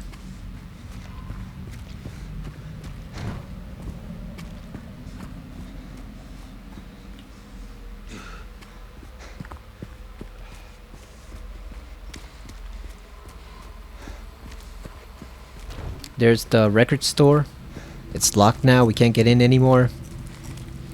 So if you missed those items during your first run through that store, too bad. You can't get in there anymore. You're completely locked out. But we have some more items outside to make up for it.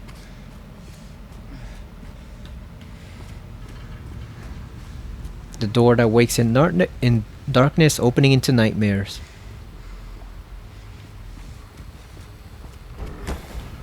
Oh yeah, there's a safe spot right there. That is a perfect point to stop.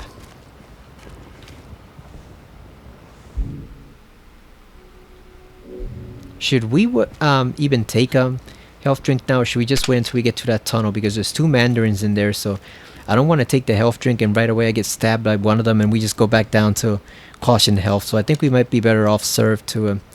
we're better served just waiting for next time. So we are going to save right here at the gate. Because I guess we could go do Angela's cutscene and everything, but that's going to take at least 15 minutes while we get over there to the park and then talk to her and then search the park and also, you know, searching for items because there's no collectibles left, but searching for items and then go to pick up the photo at the garage. That's the one collectible left, but that one's from earlier, so technically it doesn't count. We're just circling back to pick it up since we didn't pick it up the first time. Yeah, let's just save here. We did a good amount of progress. That'll be it for the night.